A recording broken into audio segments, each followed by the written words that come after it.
inilah kami. Kami mau mendengarkan akan firman. Berkatalah kepada kami.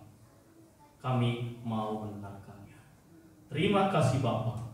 Dalam nama Yesus kami berdoa, mengucap syukur. Haleluya. Amin.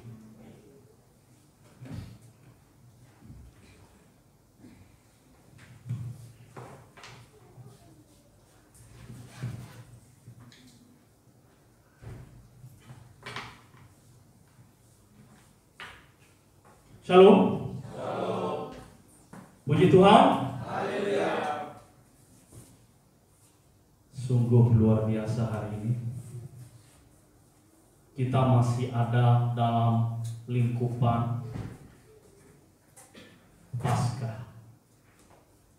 Jadi saya mengajak kita kembali supaya Paskah yang terus kita adakan dalam setiap tahun, kita rayakan sungguh benar-benar tidak lewat begitu saja, tetapi membawa hidup kita sungguh mendekat erat kepada Tuhan. Puji Tuhan.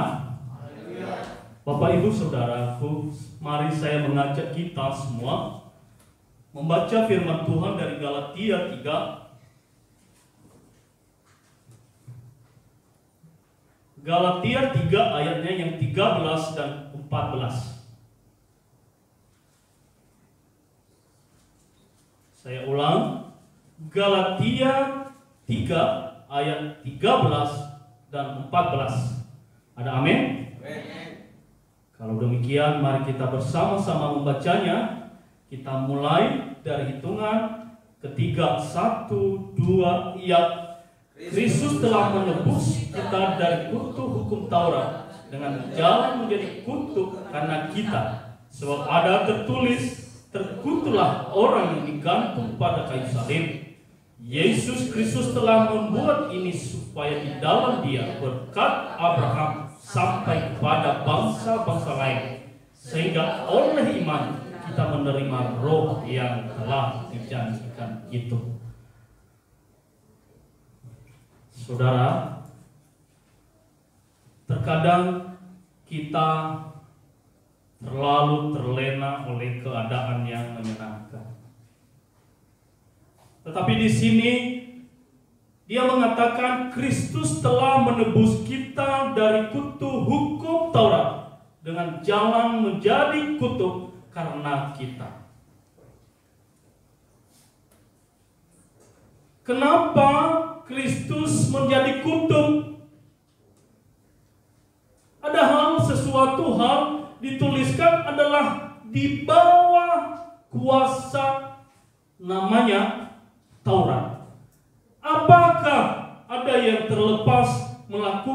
melepaskan diri dari jerat daripada hukum Taurat?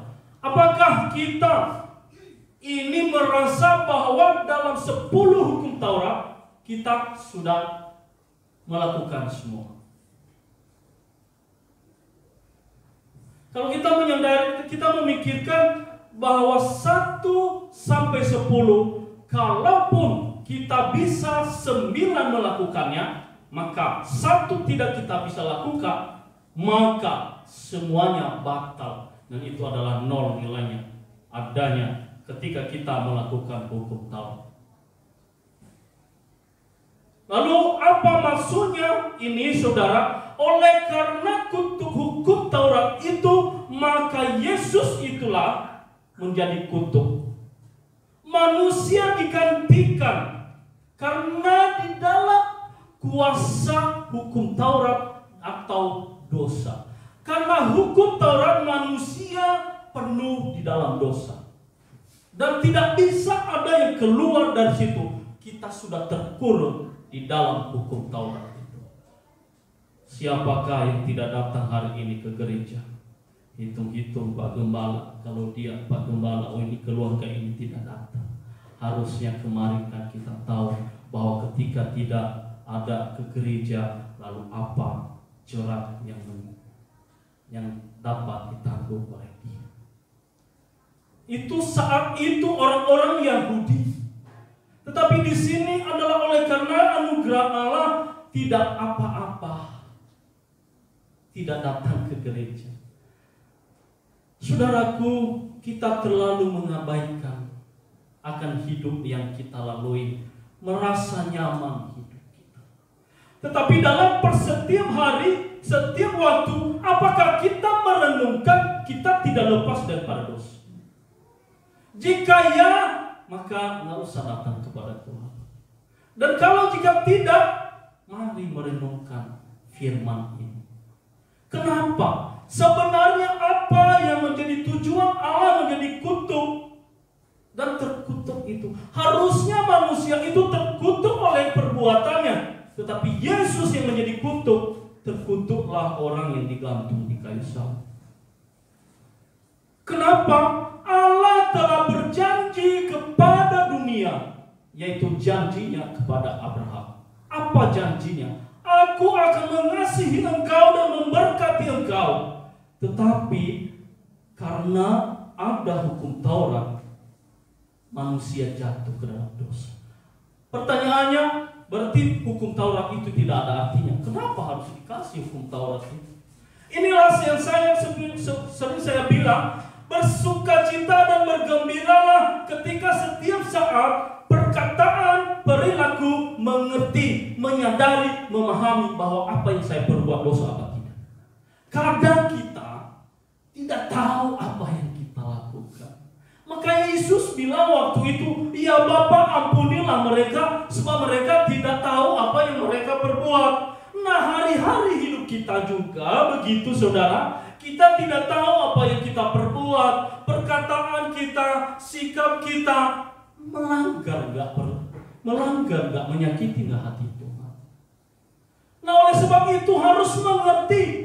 Kita harus pakai akal pikiran dalam hidup. Apakah saya benar-benar kudus apa tidak?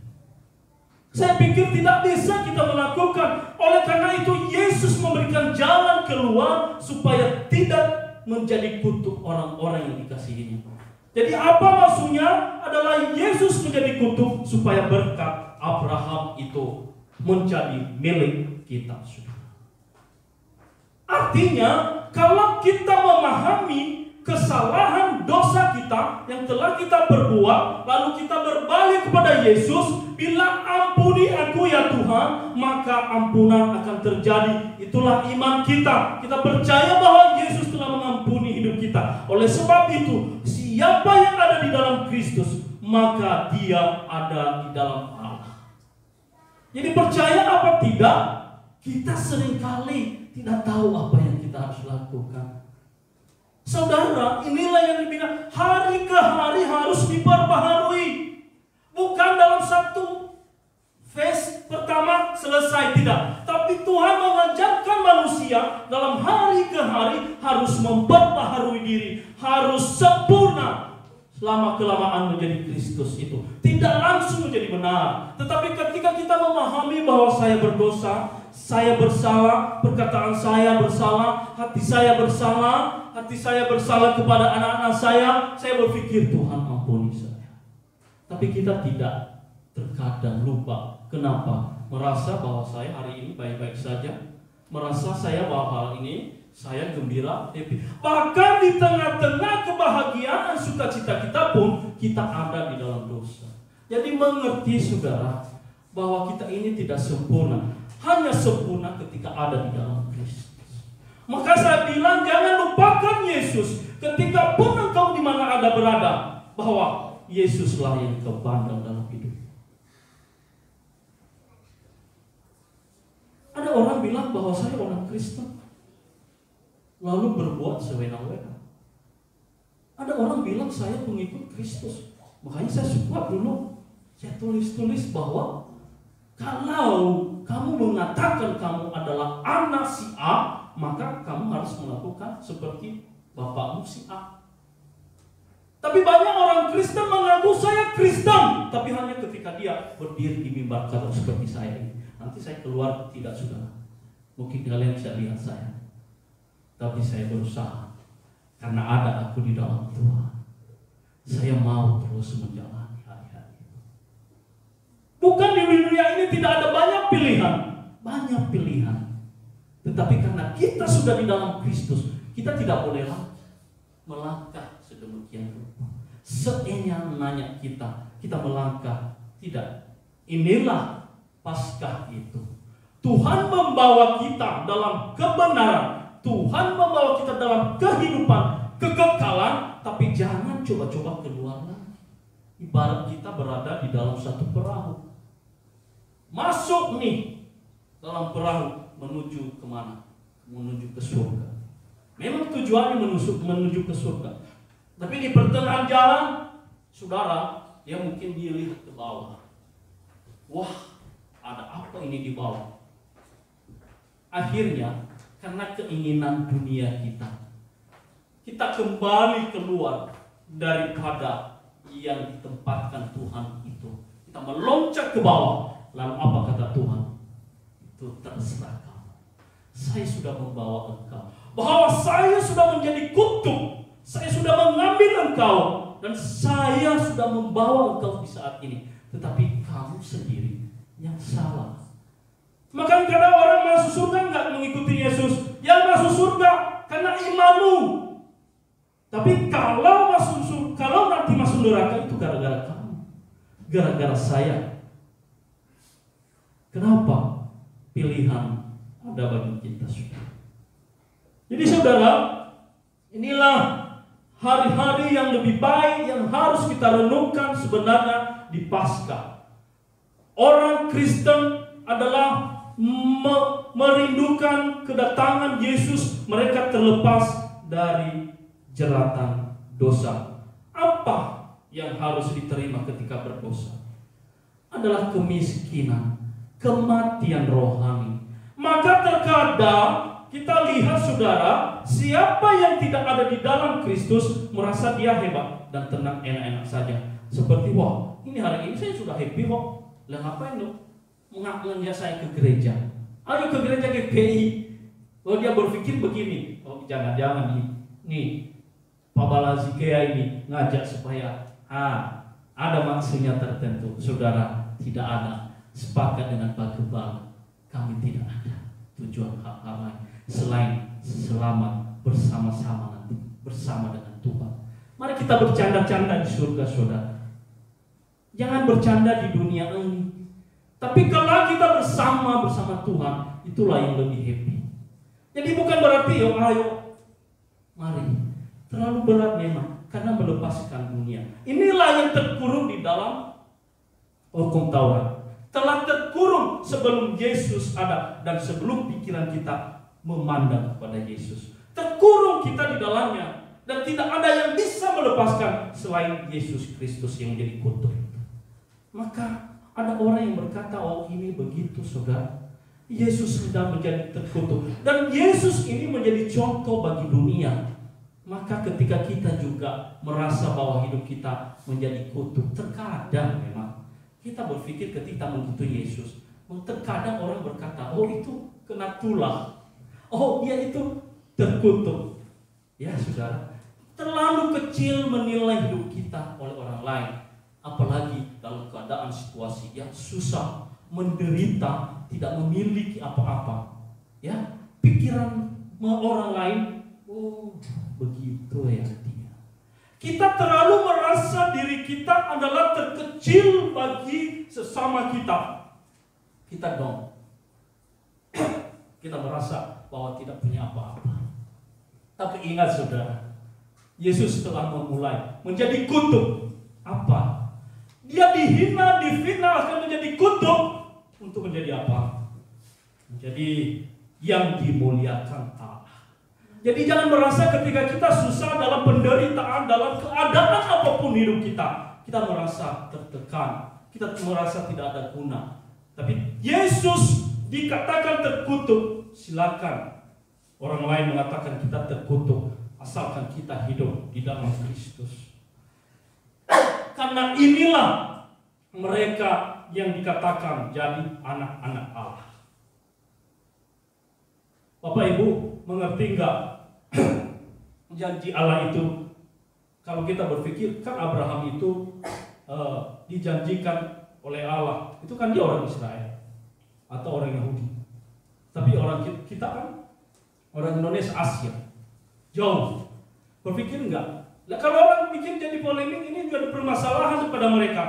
Dia begini, kenapa mereka mengutip ini perkataan ini bahwa itu kan Yesus itu kan orang Yahudi dan Abraham itu kan orang Yahudi dan Allah itu berjanji kepada siapa? Kepada Abraham. Makasih Devan. Kepada Abraham. Lalu bagaimana orang Indonesia kok bisa diberkati? Saudara, ini memang tidak bisa diberkati kalau hanya kita memandang kepada Abraham. Maka inilah Yesus yang telah menyelamatkan umat seluruh dunia, karena Yesus sudah telah menjadi kutuk. Jangan percaya saja kalau memang hanya kepada Abraham, tetapi oleh karena rencana Allah digenapi supaya berkat-berkat itu tertuju dan datang kepada seluruh dunia, yaitu apa? Kepada dunia, yaitu Yesus Kristus. Saya mau bacakan. Yesus Kristus telah membuat itu supaya di dalam Dia berkat Abraham sampai kepada bangsa-bangsa lain, sehingga oleh karena iman kita mau menerima roh yang telah dijanjikan itu. Apa itu roh? Allah berkenan kepada setiap orang yang menerima Yesus Kristus, dan roh Allah ada padanya. Dia membuka hati saudara menerima kebenaran demi kebenaran. Ketika saudara hidup di dalam dosa, ketika saudara berbuat kesalahan, berarti saudara masih berada di dalam hukum Taurat. Kamu belum menerima Yesus. Tetapi orang yang melakukan kebenaran, mereka lah yang ada di dalam Kristus, karena mereka telah memiliki roh Allah itu.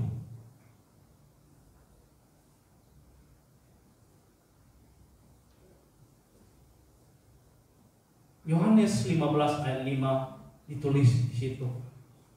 Ya, di luar daripada Yesus tidak ada apa-apa. Siapa yang bilang oh begini, begini? Tidak. Semua telah dikuncikan. Adalah Yesus kunci dalam surga. Yesus kunci dari semua yang ada. Itulah yang mendapatkan roh Allah. Jadi sebelum ada Yesus Kristus, sebelum percaya kepada Yesus Kristus, mereka adalah yang mati rohani. Mereka adalah di dalam kutub hukum Taurat, yaitu apa? Dosa. Mari merenungkan apa saja yang dijanjikan Allah kepada Abraham. Tapi kita mungkin terkadang terlalu besar kalau kita berpikir itu kan berkat kepada Abraham. Apa? Pernahkah saudara melihat janji Allah kepada Abraham? Mari kita buka di dalam Ulangan 28. Ini sedikit atau banyak. Ini berkat. Jadi Allah telah berjanji kepada Abraham memberkati engkau. Saya akan membacakan saudara. Dan setiap apa yang saya bacakan, saudara katakan amin. Ya, supaya kita bersama-sama. Mari saya baca Ulangan 28 ayatnya yang pertama dan sampai yang ke-14. Mari dengarkan saudara, setiap satu pasal katakan amin. Kita mulai. Jika engkau baik-baik mendengarkan suara Tuhan Allahmu dan melakukan dengan setiap segala perintahnya yang kusampaikan kepadamu pada hari ini, maka Tuhan Allahmu akan mengangkat engkau di atas segala bangsa di bumi. Amin. 2. Segala berkat ini akan datang kepadamu dan menjadi bagianmu jika engkau mendengarkan suara Tuhan Allahmu.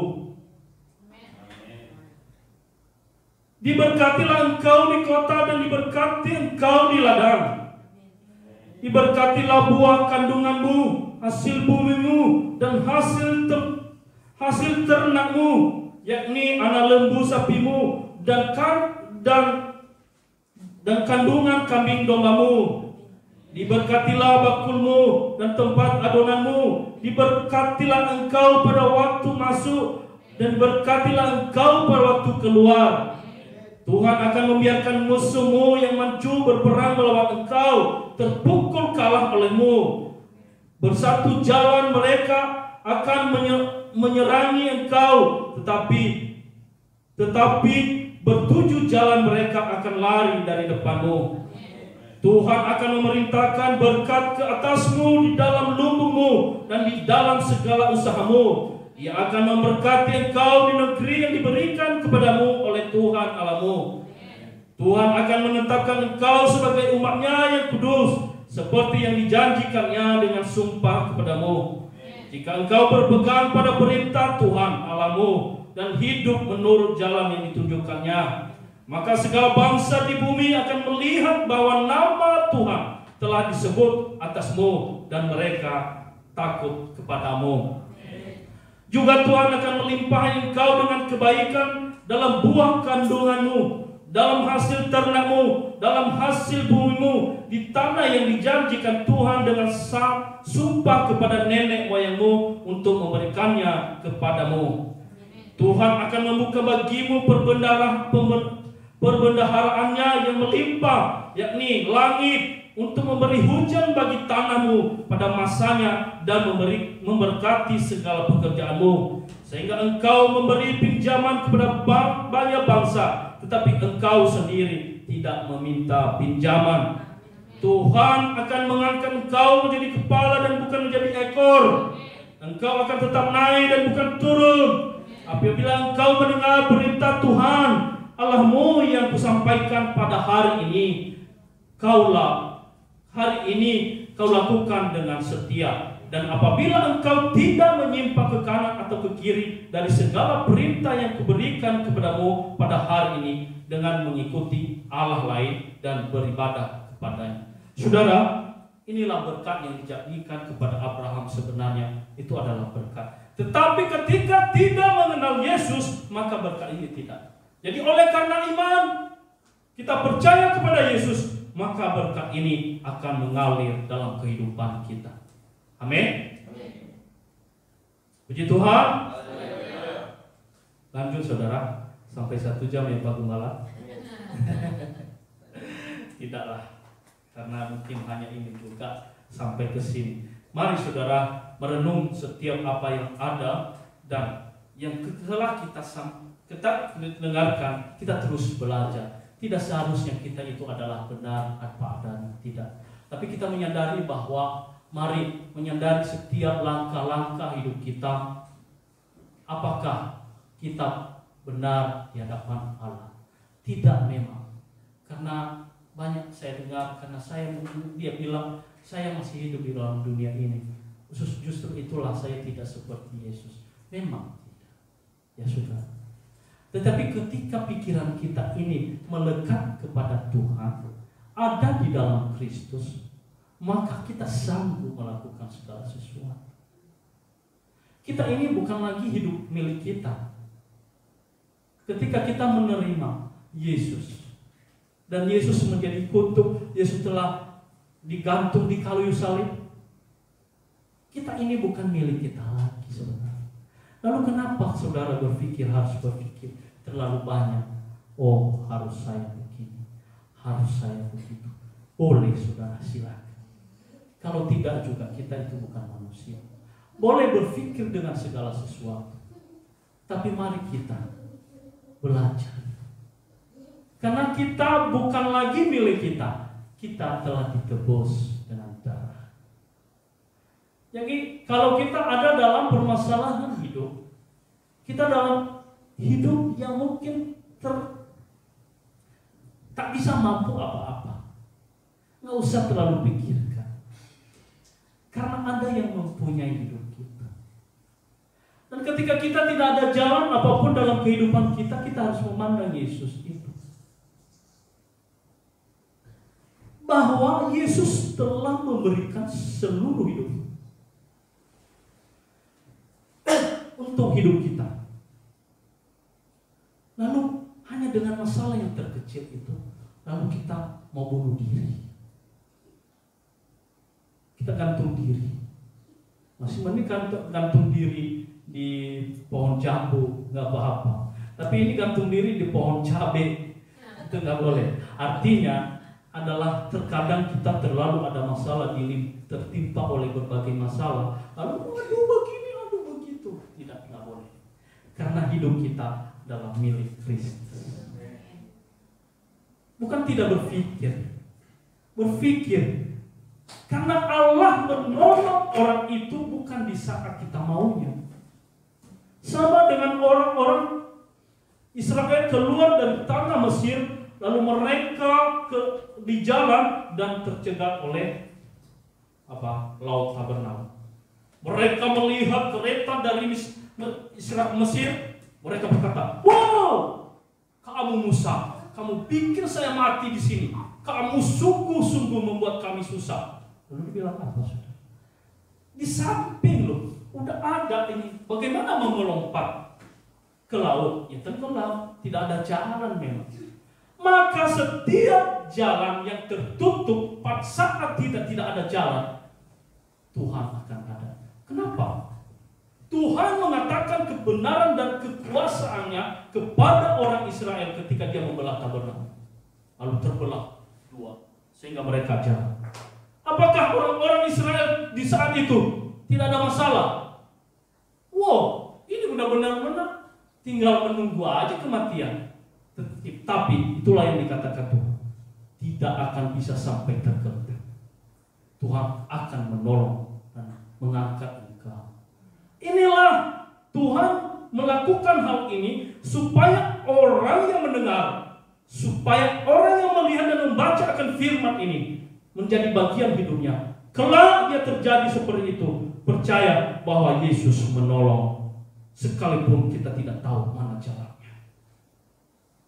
Jangan mengeluh, jangan berkeluh kesah, jangan menyalahkan Allah, tetapi tetap berpegang teguh. Yesus telah menjadi utama patokan dalam hidup kita. Mati, ketika dia mati, orang lain bertepuk tangan tidak percaya.